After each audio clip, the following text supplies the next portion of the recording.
Hi everyone! So today we are making one of Harry's favorite recipes, treacle pudding. So to make this you're going to need 1/3 of a cup of golden syrup, 175 grams of room temperature butter, 3 large eggs, 140 ml of white sugar, 1 1/3 of a cup of self-raising flour. Now it's best to use a low protein flour. In this case, this one's labeled it as best for sponges, steamed buns, and cakes.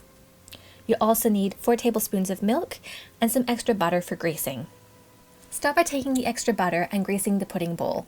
Now, if you don't have a pudding bowl, that's okay. You can use a heat-proof container like a Pyrex bowl, or in our case, we used a measuring cup. Take half of the golden syrup and pour that into the bottom of the pudding bowl. In the mixer, beat together the butter, the white sugar, and the golden syrup until it's really fluffy. Then you're going to alternate adding in 1 egg, some flour, some milk, and then repeating egg, flour, milk until it's all mixed together. Scoop that into the pudding bowl.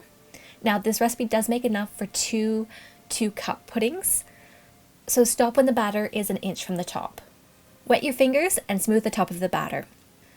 Now you're going to take a sheet of baking paper, cut it twice the length of the width of the bowl, and fold a 1-inch pleat in the middle. Then you're going to do the exact same with aluminum foil. Then lay the baking paper on top of the bowl, then the aluminum foil. Take some twine and use that to attach the baking paper and the aluminum foil to the bowl.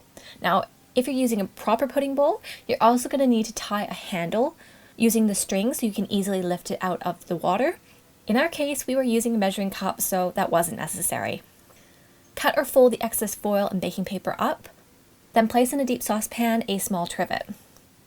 You're going to pop that pudding bowl on top of that, then fill the saucepan with water until it reaches halfway up the bowl. Cover the saucepan with a lid and boil for about 1.5 hours to 2 hours. You're going to know that the pudding is done when you take a wooden skewer and pierce it through both the baking paper and the foil into the center of the pudding, and that comes out clean. Remove that from the water, let that sit and cool for quite a few minutes. Then you're going to take a butter knife and run that through around the edge, then turn that pudding out onto a serving plate.